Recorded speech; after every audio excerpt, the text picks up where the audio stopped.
Hello. All right, Thank you off we go. for your time today and coming to see me present. I'm going to be speaking to you about wolves in Colorado and their conflict with livestock producers and better solutions that we're working on finding that benefit the conservation of our wildlife and people using the sort of undeveloped landscapes to make their living.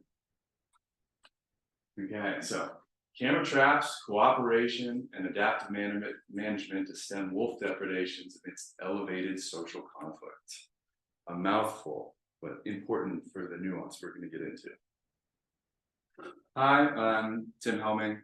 I'm a guy from Maine. I'm very interested in the human dimensions of natural resources and seeking out this program. Here I am in Walden, Colorado, with sort of two conservation heroes of mine, people who've dedicated their lives full time to figuring out human-wolf conflict. This is Karen Vardaman of Working Circle and Kurt Holtzman of Western Wildlife Conflict Management, who actually works inventing all of these tools in his spare time to come up with new solutions to help keep wolves and cattle separate.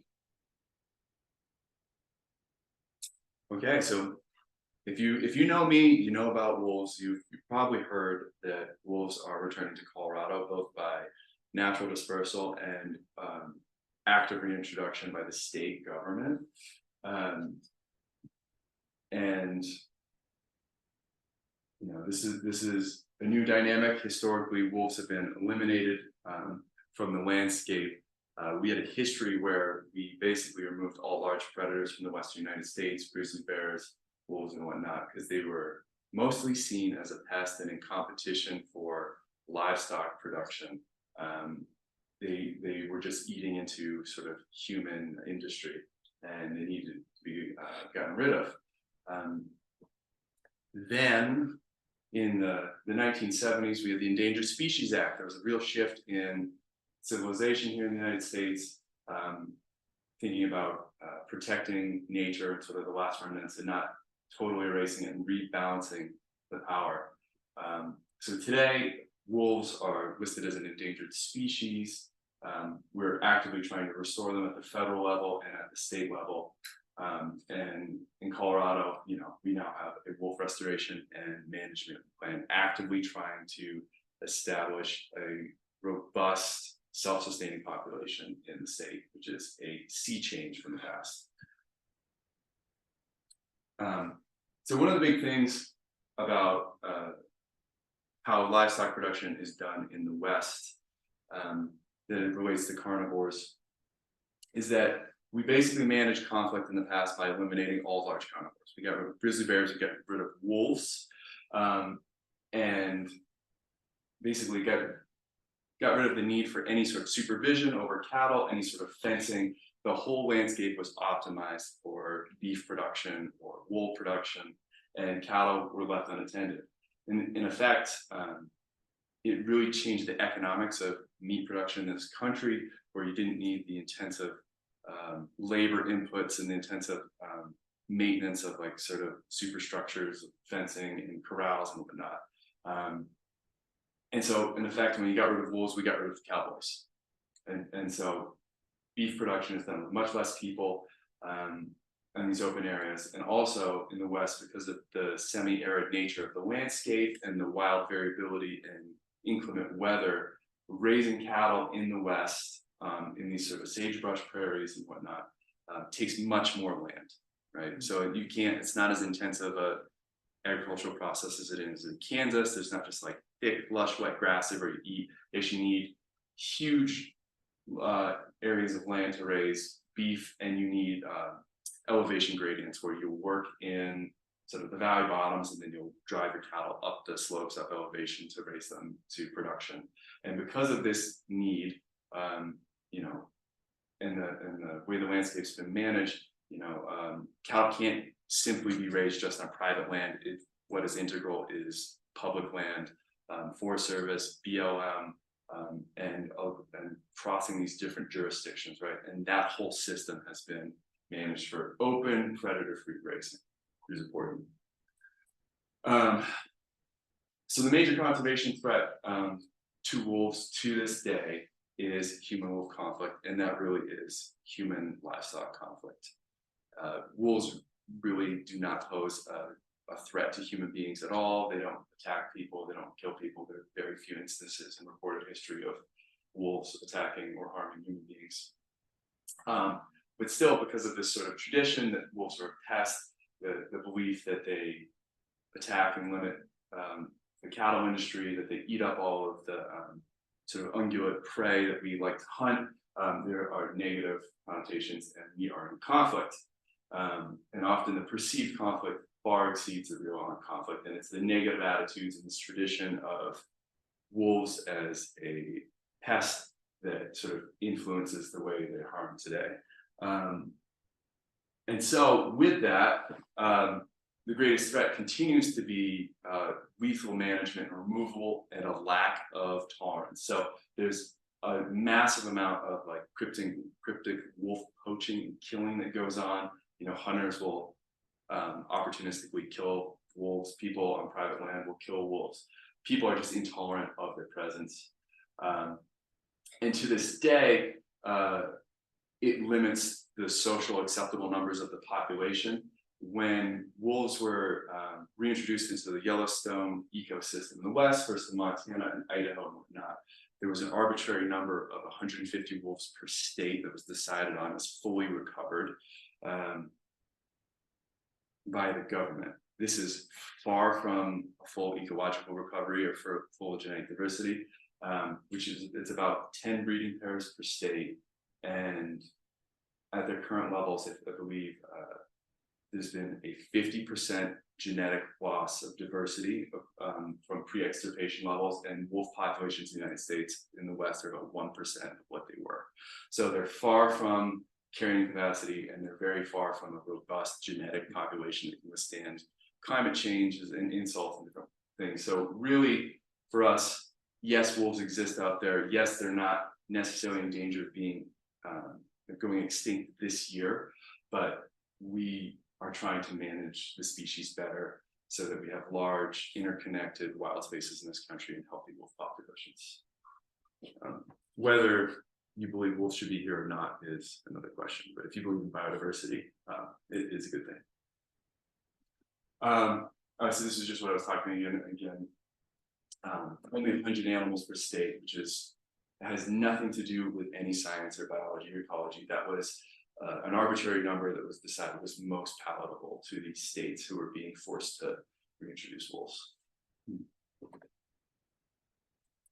So, you know, are wolves a problem? Like if human-wolf conflict is the major threat, is why they are culled and killed and poached, you know, are they really problematic? Are they really such a big pest? So if we actually look at wolves' impacts on the cattle industry, and these are statistics from the U.S. Department of Agriculture in 2015, wolves by no means are a threat to the livestock industry. Like in Montana, we have nearly 4 million cattle, and 95 were killed by wolves.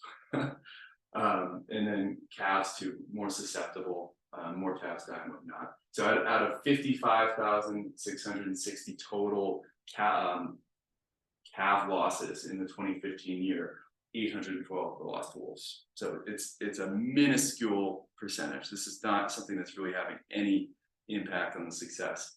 However, on sort of like hyper-specific context on individual ranches, wolves can really have a negative detriment, right? And if they wipe out 20 head of cattle on your property, you're going to be quite upset, and it could be make or break depending if you are a small family operation with a few hundred head, or you like a multi-million-dollar ranch.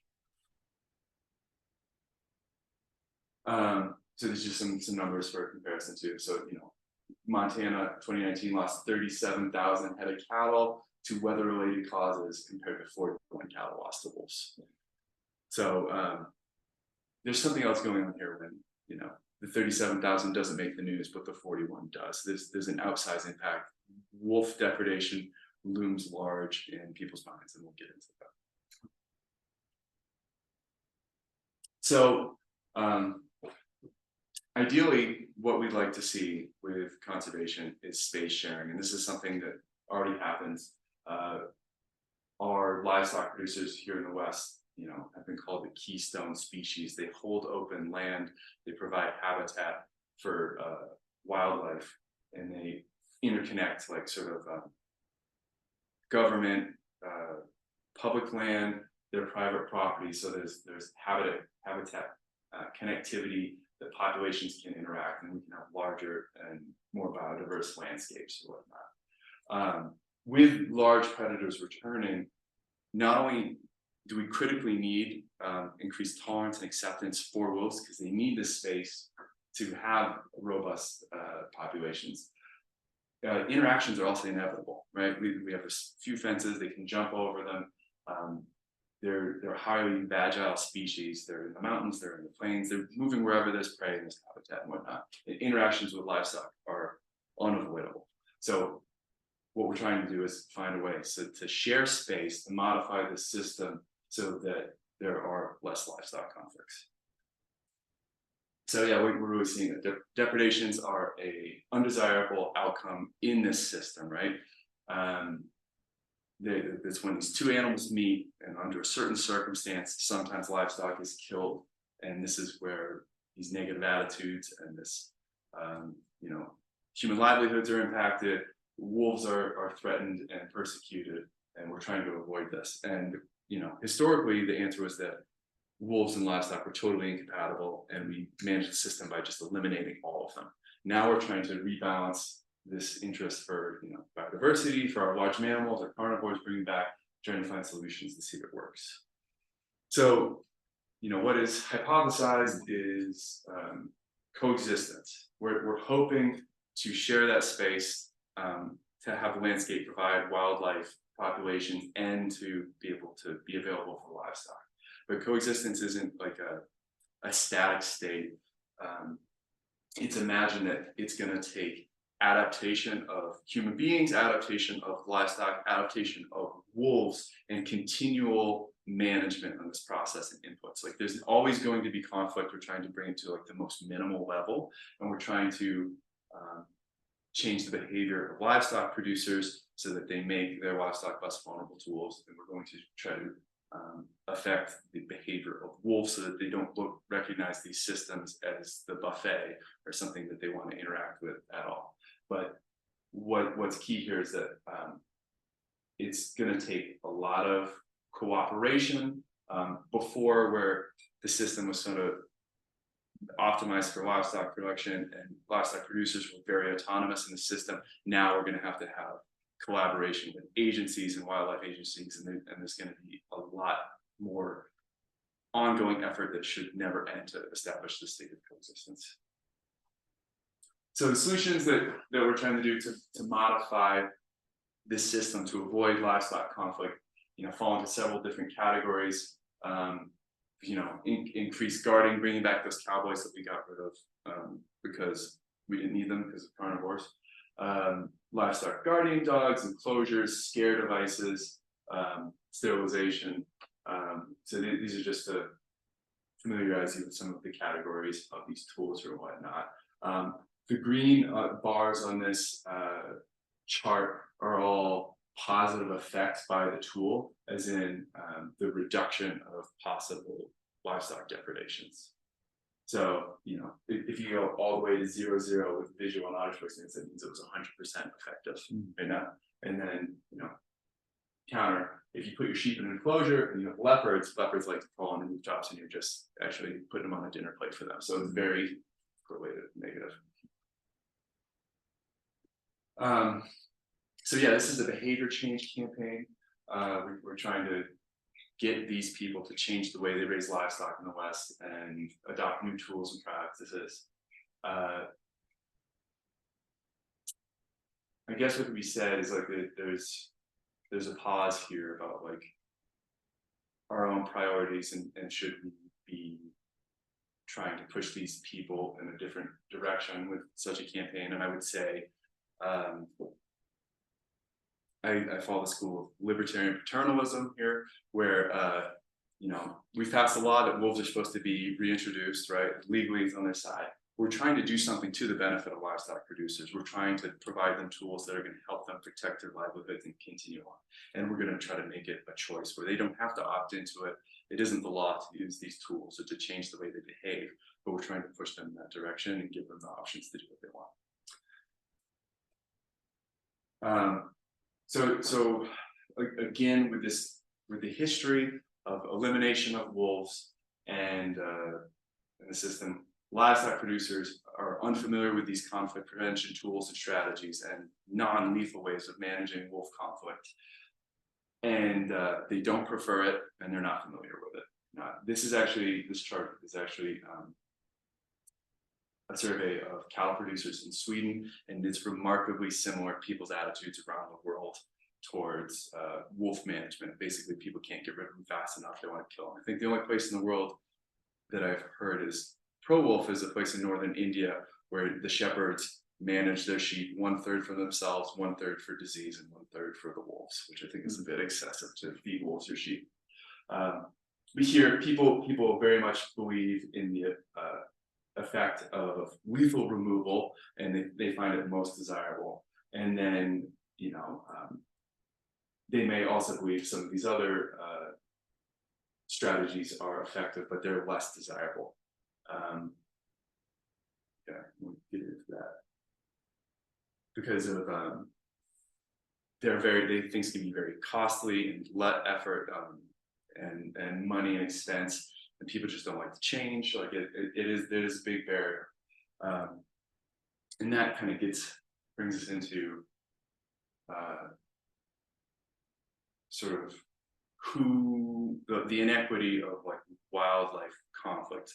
We're changing the system. We're reintroducing this large carnivore, and we're trying to think who should bear the costs of coexistence, who should pay for these tools and this labor to prevent livestock conflict. And the reality is that most of us will never experience livestock conflict or any conflict with wolves. The only people that really have a problem are this minority of rural livestock producers. And this is represented by the vote to reintroduce wolves in 2020 here, Proposition 114, right?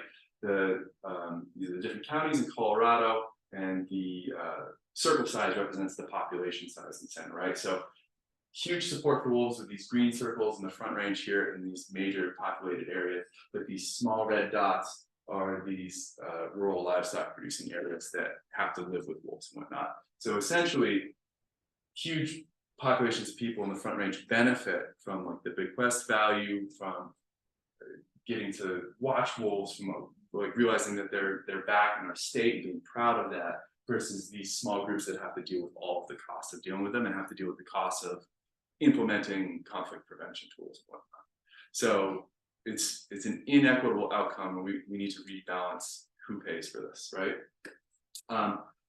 Also here is sort of like the perceived legitimacy of wolf reintroduction. I think in the state, that passed like 50.5% to 49.5%, right? It's basically a dead split, right? There's no consensus that we should reintroduce wolves. And basically, we excluded half of the population from the management of our wildlife and the decision-making process. And so it just seems like very exclusive.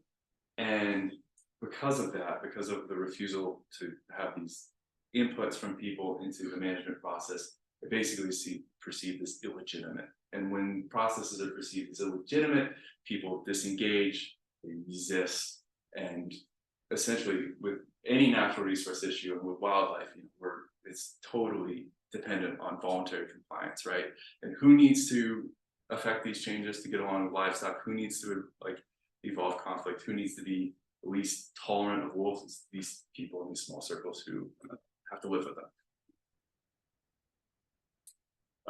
And I'll just say too, exacerbating this here too, right, is these social group conflicts, right? The people voting for wolves in Front Range, it's a very different culture of those who live in Denver versus Walden, Colorado, where I was working with these small insular communities with this tradition of livestock production and these like traditional Western values versus people who are more mutualist in their orientation towards wildlife, believing that like we need to carve up the landscape to make space. We need to somewhat limit human economic activity and human use of the landscape so that wildlife can also share it with us, versus some of the traditional livestock production who are actually pro-wildlife and are conservationists, but they look at it as a utilitarian way. And they go, wolves are a problem, they affect my business and my own agenda, and so I want to get rid of them. It's not necessarily even that I hate wolves just themselves, it's just that they're pests. So as we see here, these conflicts with wolves really have less to do with actual conflict with the animal and more to do conflict with this social conflict with who benefits, power imbalances, who gets to use these resources and whatnot. I mean, we saw before, wolves really are not a threat to the livestock production industry. They make minimal impact, right? But then there's this outsized cry in the news media and this persecution of wolves for being a threat to the livestock industry, which is just unfounded in reality. And so, you know, the vote to reintroduce wolves definitely represents a societal split between those mutualists who want to bring wolves back and people who don't want them in their backyard at all. So what the problem with these disputes is that when they're allowed to get to a deeper level, and wolf conflict in the United States can be considered like the gold standard example of these levels of conflict over wildlife, is that they're about much deeper issues than simple conflict directly with the animal. They're about these power imbalances and these social issues and who gets claim to our wilderness and our natural resources and whatnot. And though we're just experiencing our first wolf conflicts now, wolves are just returning to Colorado, there's a massive influence across the United States, like attached to the meaning of this animal and how we manage and interact with it right now. So the livestock producers in Colorado kind of, in a way, have this similar perspective to livestock producers in Montana and Wyoming and Idaho, Oregon, where people have been dealing with these conflicts for years and years. And so when you have these deepening levels dispute from losses to underlying conflict to deep-rooted conflict, which is where we are with wolves, you can't simply give money to people for a fence. You can't simply give people a guardian dog to solve the actual conflict with the animal. There's deeper issues that need to be addressed because, in effect, this conflict is about the group of livestock producers in Colorado feeling like they're being persecuted, being displaced by the sort of urban voters here in the state, right? And that their whole way of life is being threatened because we're saying you can't, we're putting this wolf into your operations, it's going to eat some of your profits, you have to pay for it, you have to deal with it, your way of life is threatened and whatnot, and by a group of remote people who are going to benefit from wolves who don't really care about you at all. And so there needs some reconciliation between these different groups in Colorado in order to make progress on just actually wolf conservation and livestock production being successful. So pretty much immediately, as soon as wolves returned to Colorado, conflict returned to Colorado as well.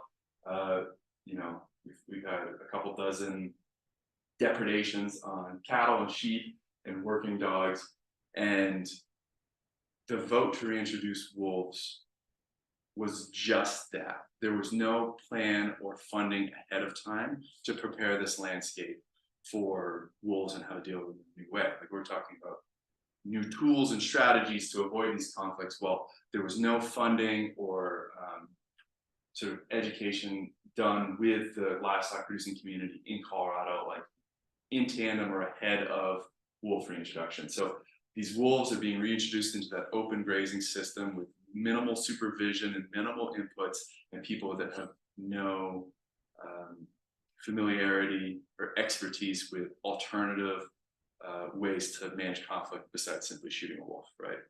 So the predictable thing happens when we have conflict, and this is a list of all our losses to date in Colorado, some 2 dozen or so. And on the other side too, we see wolf killing. We see these groups having these social conflicts, bringing lawsuits against the state agency to stop reintroduction. We have disengagement. We have one partner in this project I'm going to be speaking about, talking about that he's excited that some of these tools and strategies work, but livestock producers just won't accept help. So there's disengagement, there's resistance, there's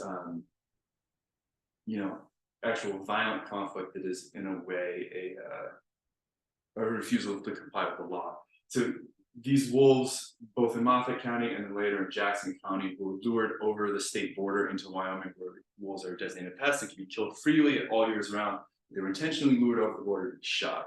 And as I went to several rodeos in this area, these communities don't really respect this political border. There's a lot of Wyoming cowboys that come down to northern Colorado and vice versa. It's really one larger community. And I'm not accusing any one livestock producer of being the person to orchestrate this, but this is the same sort of cultural group and people that all know each other that are eliminating wolves being a problem and finding a way to do it. So, in addition to that inequity and those barriers about sort of cost and labor, about having to change everything the way you do to make it so you can ranch around wolves, there are these additional social barriers that are attached to these deeper levels of conflict, right? This feelings of helplessness, where traditionally livestock producers believe that the only and most effective practical means of manage conflict is lethal control. The only thing you can do is shoot a wolf when you see it. These other things don't work. There's no evidence. None of your friends use it. It's not your priority for management. So yes, this perceived illegitimacy. You think you've just been overruled. You think that you're not involved in the management of these resources, and that your group is being attacked. It's a threat to individual social identity and way of life. You literally, react in these negative ways, and the human conflict exacerbates when you think somebody's trying to undo your way of life and remove your power from your group. And then some other these group influences and these traditional influences on the adoption of these innovations and these tools are heightened by the social conflict. So if conservationists are trying to install wolves, and you think wolves are a threat to your whole way of life and your community, and they want you to use tools to protect wolves, these non-lethal management options, and are coming from this group that you're in conflict with, you're way less likely to accept them. You don't want to hear about it. You say that not only are you forcing me to take on wolves, you're now forcing me to this extra cost and this money to save wolves. And I'm not a wolf conservationist. I care about my community. I care about my Western way of life. I'm trying to survive. And so these affiliations make the adoption of these tools more difficult.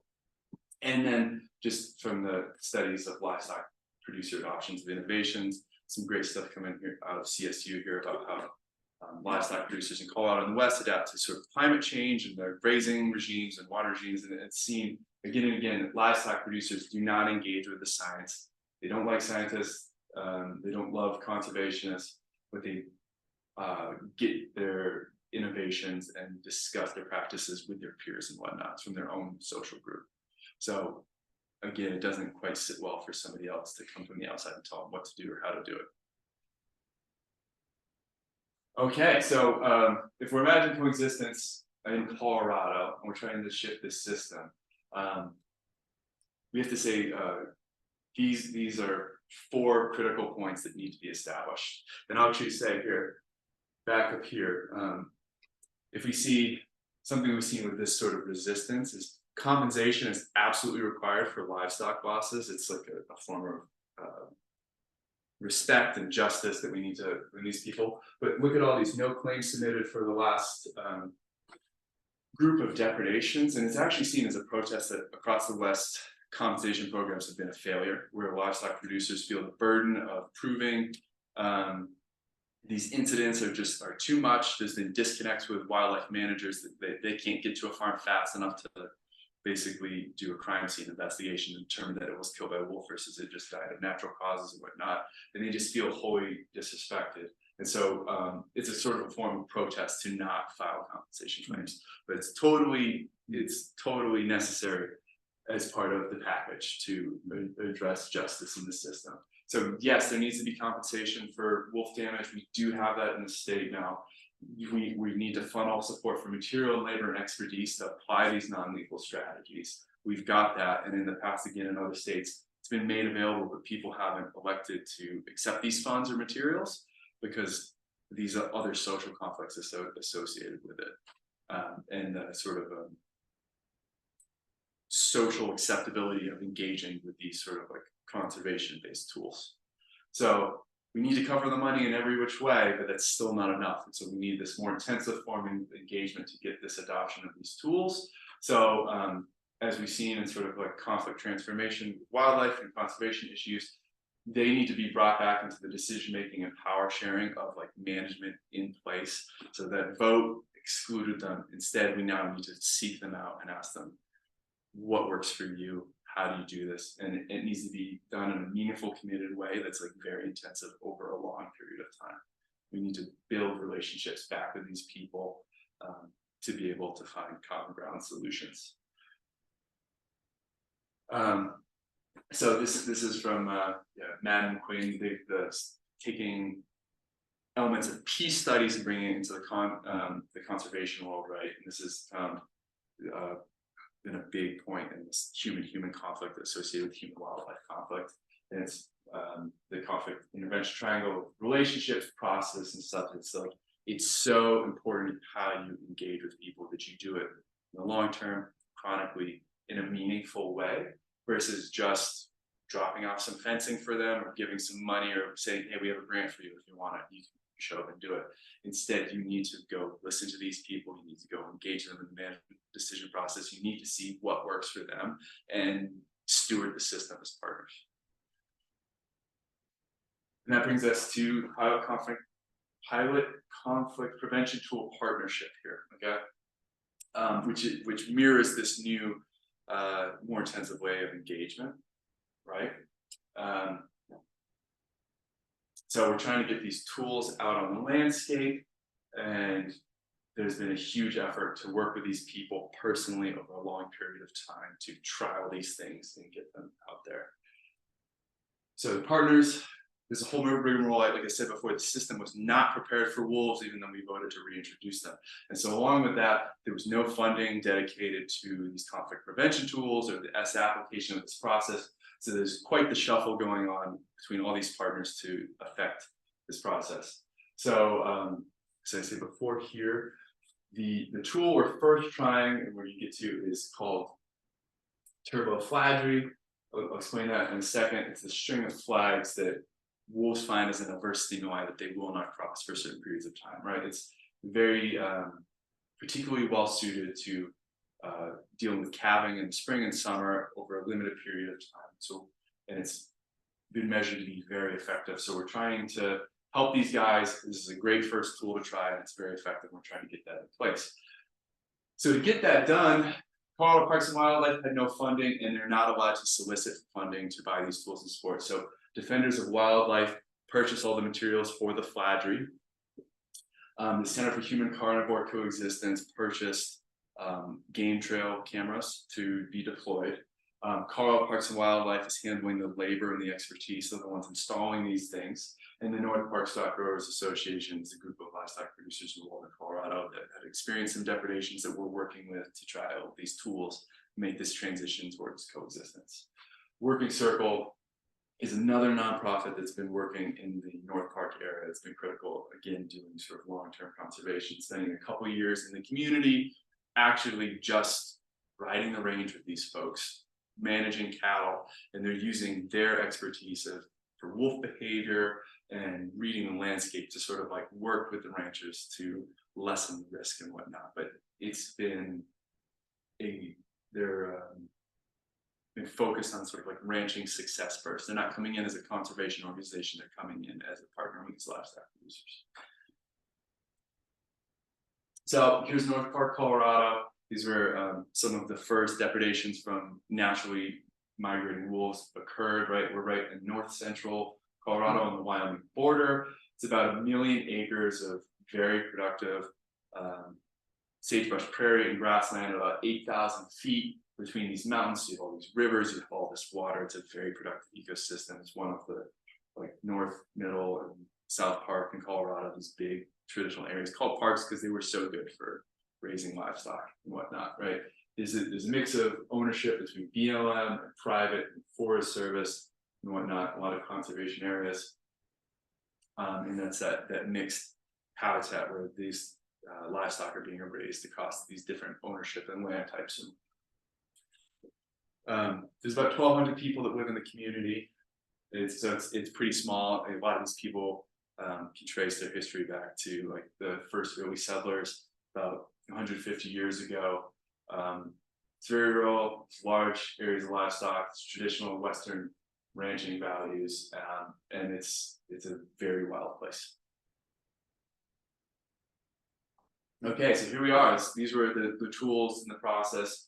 We started with, we worked with 5 producers, 20 cameras were purchased, 4 cameras per ranch, paired with this turbo flagery around these calving pastures where the cameras were positioned to overlook these border areas where wolves might interact with flagery to see what would happen. Flagery has been studied multiple places in sort of controlled experience in the wild to be very effective.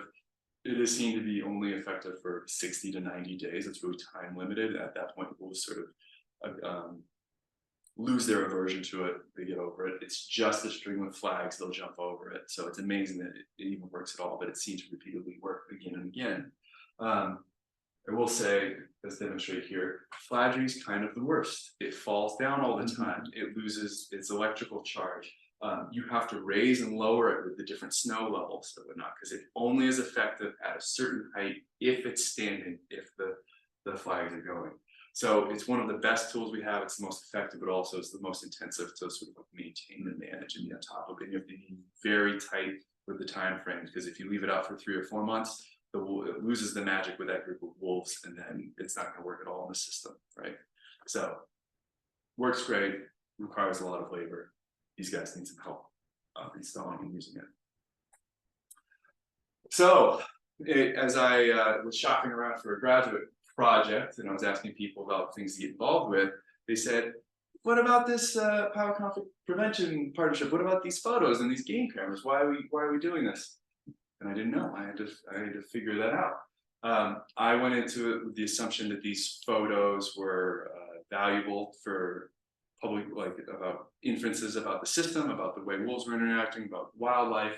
And I also was positioned to think that I was going to build a protocol and a way to process these photos rapidly to act as a form of surveillance, right? I was going to incorporate artificial intelligence or whatnot, so we can, wolves come in, you could rapidly respond to it and cut it off before process. That is not what these cameras were used in either case. So basically, the cameras were used by the wolf conflict coordinator, the Colorado Parks and Wildlife state agency, as a way to engage with these livestock producers. The cameras act actually as a way for them to trial the tool and to observe it performing. And we'll get to that in a second. And so they were not set up with any sort of formal experimental design to fully cover all of these corrals and see every square inch and see every possible interaction. So in 2023, no photos of actual wolves were caught interacting with flagery, but it's very likely that they did, and they were just missed because each one of these cameras can only measure about 90 feet, right? So something has to basically fall on top of it for it to get captured. And then as far as, providing surveillance into the future, the whole point is about engaging with these people, about adaptively managing. You don't actually want a surveillance system because that requires you to respond. You actually want a system that is set up in a way, again, where you've affected wolf behavior and livestock behavior where they just don't interact in this sort of predatory way, right? You want to see if what you're doing, if the way the system is going is resulting in no conflict. And so if yes, you got to change something. If no, right, what else can you do? So it's about adaptive management and ongoing interactions with your partners to make sure that the system is managed for conflict reduction.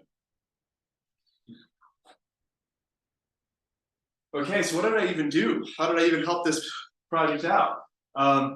So there was a sort of a reverse engineering of what was going on with the engagement process and trying to figure out how to handle all these, the technical aspects of doing camera studies and using them for conservation conflict interventions. So I did an analysis of the engagement process, about how to affect behavior change. I conducted semi-structured interviews with wolf conflict scientists and managers about camera trap use around human-wolf conflict to figure out all the different ways cameras were being used and everybody's different experiences in sort of managing these technical problems and engaging with livestock producers. I created a protocol, like a recommended protocol for processing the photo data. I looked at study designs that were appropriate for human-wolf conflict. I learned all about the integration of artificial intelligence and had to plug and play and do a bit of programming. Roughly, I didn't have to write anything from scratch. It was just mostly editing and whatnot.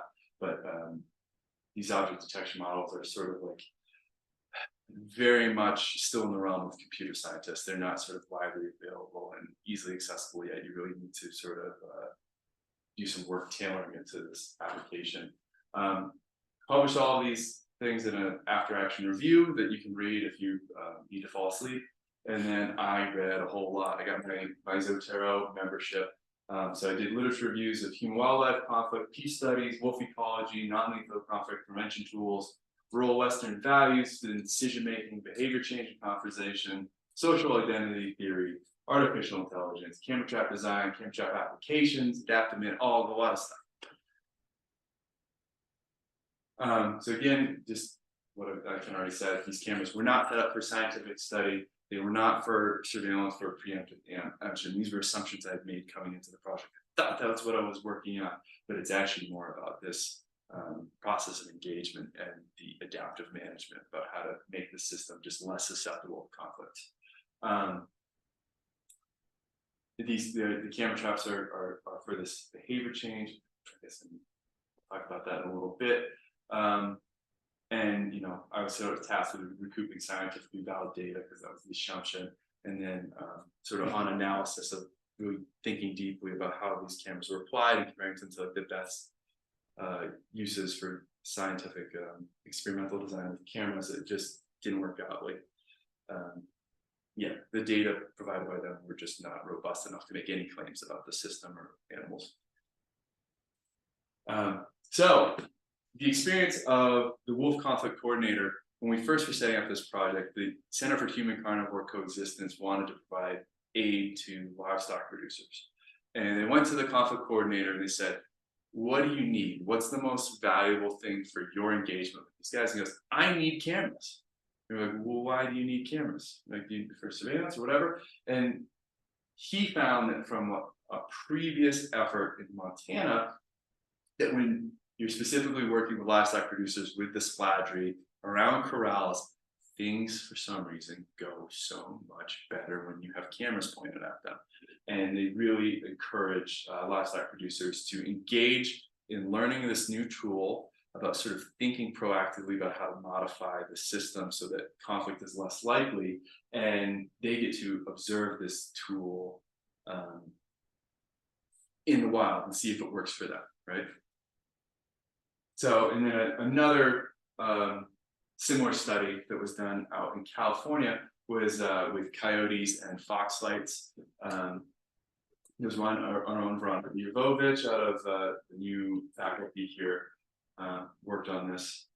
And it's sort of, they were measuring, again, sort of the social, what they call the social effectiveness of these tools. A tool could be 100% effective for keeping wolves and livestock apart, but if it's not acceptable in the community and it's not used, then it's 0% effective, right? So this was a study that looked at both of those.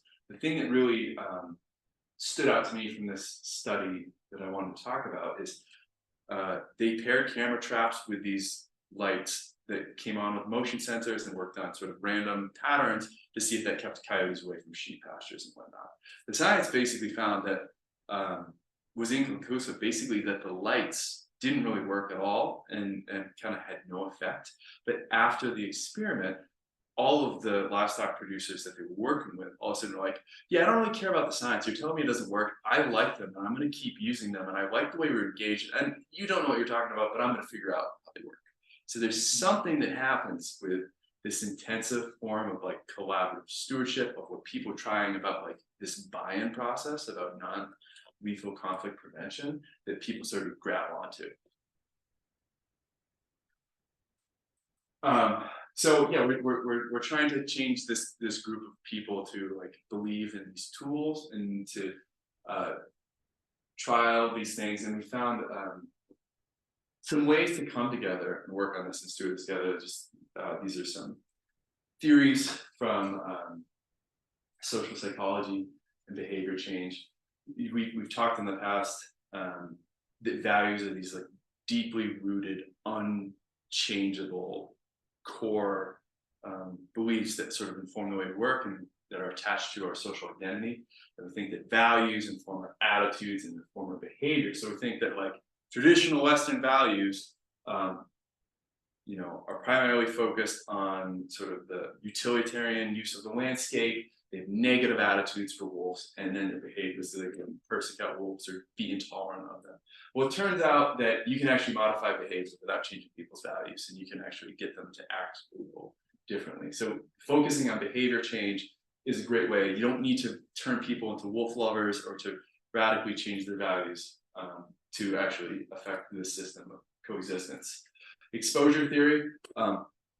This goes with the fox lights and the wolves. This goes with our deeply embedded conflict coordinator in North Park, that when you spend time with people and you get to know individual folks, you start to form bonds with them. They don't become the other, they don't become the out group, they don't become, you know, the Colorado government can be seen as an enemy in this case because they're the ones doing the reintroduction. But if you form a personal relationship with one agent, you go, that's my guy, I know him, and then you're having these nuanced conversations. And that's big with perspective sharing, right? It means so much for these people to come back and see how these people are living on the landscape, what they have to deal with, how these tools could work for them, and vice versa, where you step into other people's shoes and you share a reality. This is what makes you more susceptible to form like a new in-group to cooperate and work together, break this like brutal refusal to not accept compensation, to not be interested in trying conflict prevention tools, to not want to cooperate and to kill wolves. So it's really this getting together. You have a superordinate goal, which is preventing depredations. Both conservationists and I should say livestock producers very much are conservationists, but it's the people doing the science for wolf conservation and livestock producers don't want depredations, right? So it doesn't matter about what your attitude for wolves are, or what you think should happen, or what is going on in the system. But you both can agree that, oh, that's bad. We don't want killing, right? So like you can leave all of your cultural baggage aside in that social conflict, and together you can work together and focus just like, let's make this fence work. Let's stop depredations, right? And suddenly, you know, you're making headway. So, you know, some more challenges again with these different social groups and about adopting innovation. Betting on the home team, that's a sort of a term we use that like people, when they're betting on sports, even if the Denver Nuggets are having a horrible season and lose, they'll still bet on them because it's like their group pride and whatnot. But people are averse to losses. So when it comes to the way you raise livestock around here, right, you're gonna look to your neighbors. You're afraid to try something new because you're averse to like to that loss, and you're also averse to the social judgments associated with it. So you're less likely to take a gamble on something. You want to stick with what your group believes in and what your identity informs you to do. And then there's the illusion of explanatory depth. This kind of comes with a lot of like logical arguments about climate change and other natural resource issues, where we all think we know how the world works, but actually we hold knowledge communally and we sort of work together. Everybody has different expertise in different areas. I mean, an example would be like, we all kind of think we know how the moon works, right? We just had a lunar eclipse or a solar eclipse. I think, oh yeah, like the moon gets in front of the sun and we can't see it. But who here learned something new about the moon during this last lunar eclipse? You're thinking about, well, why is there a path to totality? Why does that path change from eclipse to eclipse? So what's going, like, what actually works? So we believe that our explanations are simple, and this can apply to like your attitudes to wolves or what strategies work. Where you go like, well, everybody says that wolves are eating all the elk, and we have to get rid of them, right? And so you actually think because of crowdsourcing and because you hear that so often, that actually is scientifically sound. That's right. But there's a lot of nuance here, so you have to get past these prejudices to get at the problem. Is there anything? Oh, so also let's say with this social threats, big part of the camera was that it was a power rebalancer, right?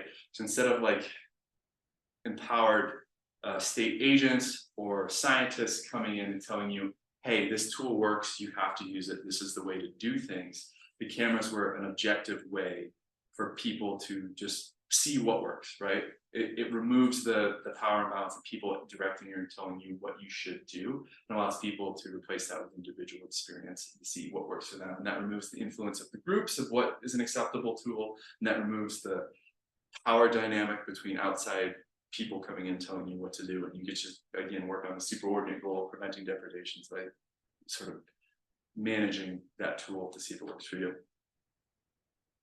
So these are the semi-structured interviews I did. Each one was about like an hour and a half to 2 hours, talking about all the different ways we use cameras. Adam Backup, here's the guy doing sort of this engagement process and tool trial with people to see if it can work for them. Max McDaniel's Wood River Wood Project up in Idaho and Sun Valley, where they used cameras to survey for wolf activity so that they could redirect livestock in different places. Everybody's doing some pretty interesting things that are very different from looking at sort of like how cattle and wolves interact in systems to measure stress placed on cows, not necessarily depredations, from just sort of like surveying animal behavior and managing the whole system holistically to, like in our case, very specific, like having a focus just on that interaction of wolves and that tool, wolves and cattle, see if that tool works. So a big part of this process about how important the substance and the continued engagement has been lauded in the literature about this co-production of science, that we need to include people in managing conservation solutions, and that all of these elements are important. And I actually take umbrage with this, because conservation science is supposed to be like a solution-oriented discipline, right? The science is done to affect like real conservation progress, right? But this sort of terminology and this framing is coming from scientists, right? Everything is about science. It's about finding the solution. And what I think this needs to be paired with is, yes, people need to be involved in the objectives of your study, and solutions found together are much more successful. But what's been seen on this project is that doing actual conservation takes long-term embedded commitment with these same principles that are not limited to like a 6-month or year-long study being done, right? So we're finding solutions that actually engaging with people and applying those solutions a lot of times takes really substantial engagement with these same principles. Yeah, these are sort of my conservation heroes in the system, right?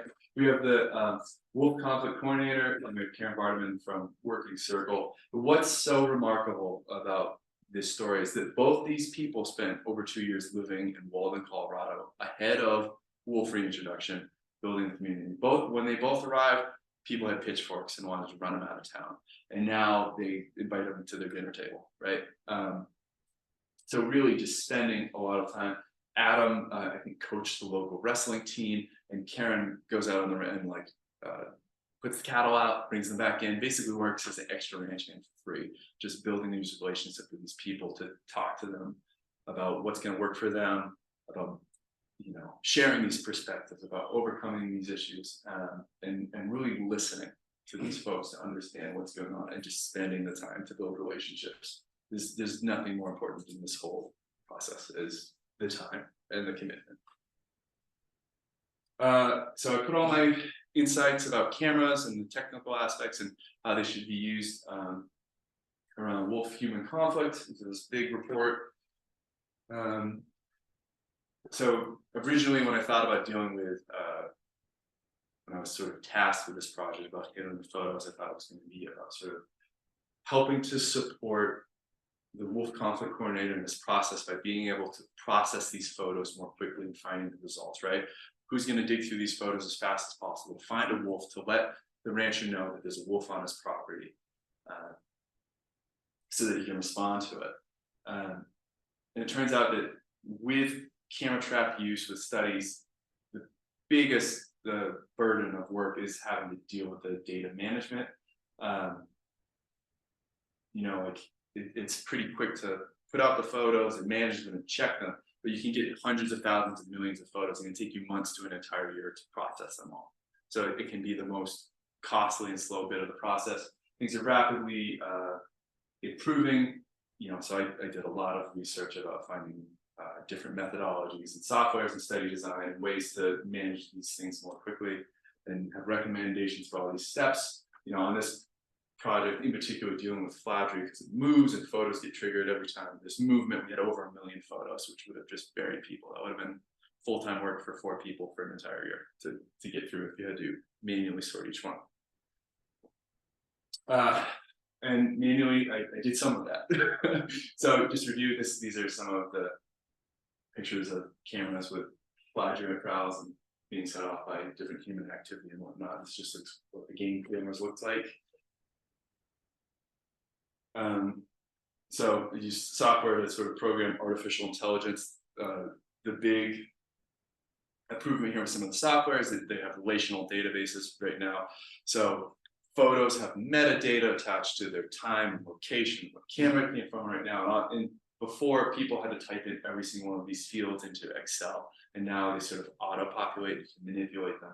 And then using artificial intelligence or your own notes to clear artifact and say, hey, look, we found a mountain lion in 10 photos. And then you can query mountain lions, and it'll show you the activity patterns, right? What times do mountain lions show? What cameras did mountain lions show up on and whatnot? Then you can start actually getting insights from your data.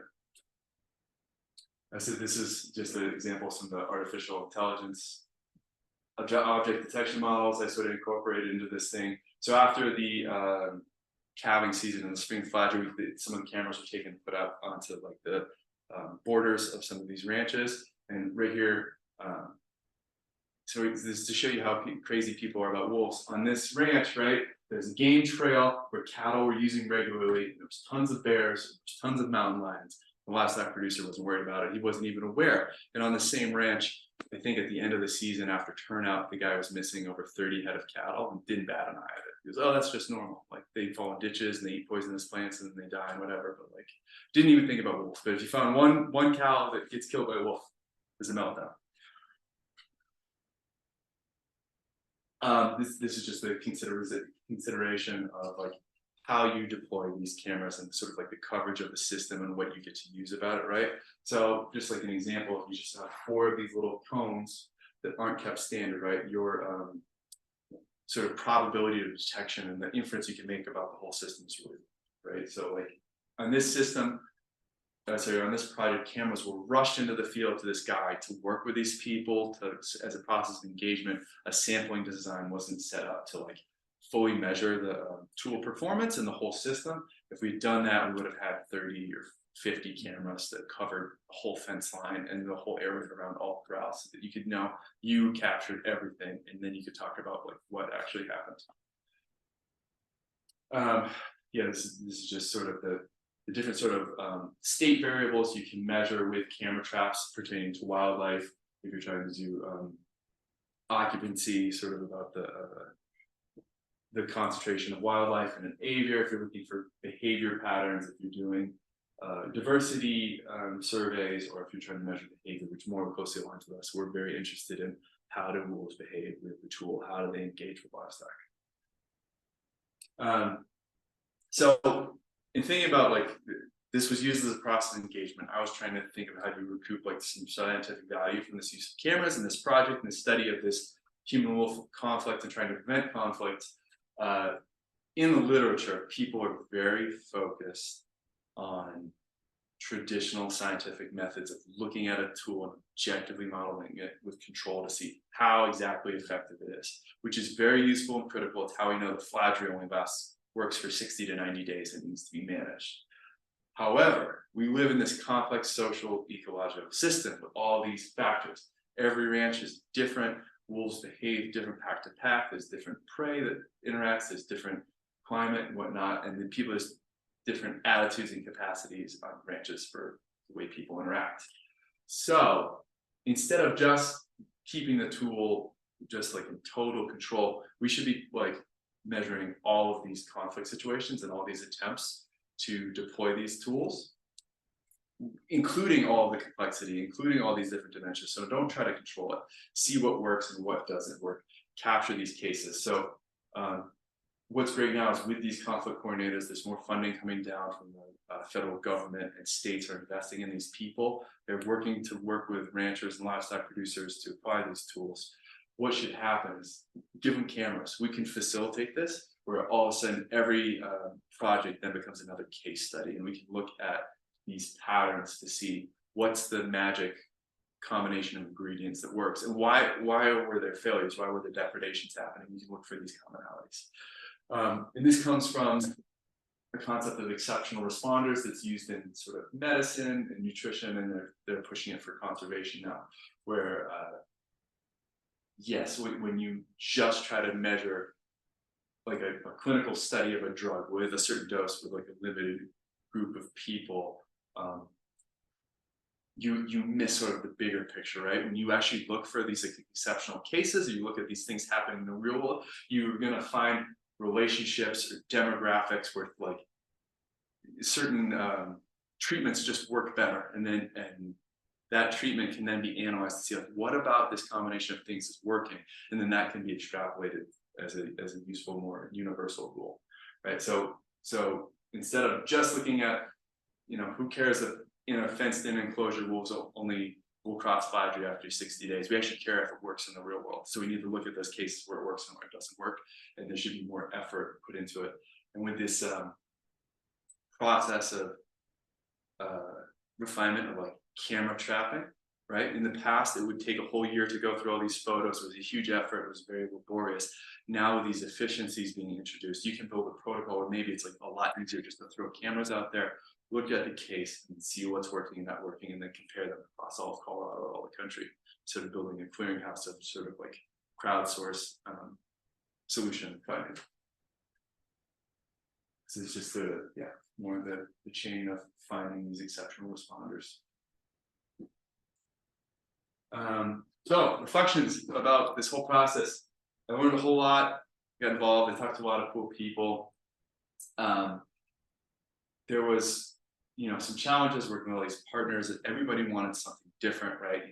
The academics wanted to publish papers, the conflict coordinators in the field just want to work with people and actually affect real conservation solutions. Everybody has different availability and time, and in the rush to get things done, there wasn't a lot of project planning up front, so there wasn't clearly defined objectives of what people wanted out of this project.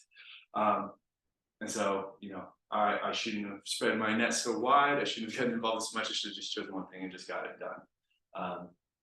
A lot of this had to do with sort of, I guess, some intimidation, dealing with, these really established academics and these people who walk around and know what they're doing and act like they know what they're doing. But when you start working on a project and you really own it, you know better, you become the subject expert, and you should feel more confident to take charge to redefining objectives and then bringing it back to people to work with them to feel like this is what's important, right? So on this project, we thought the photos of just all the wildlife around the corrals would be useful about saying something about what was going on out there. And actually what's really important is designing a project properly to measure how these tools are working, and to increase sort of these interactions with these ranchers to build this cooperative stewardship so that we can build a partnership and try to learn to try these things out. I was really lucky to work on this project. I felt like I really got to talk to some awesome people and got some great experience and learned a whole lot about how to do conservation.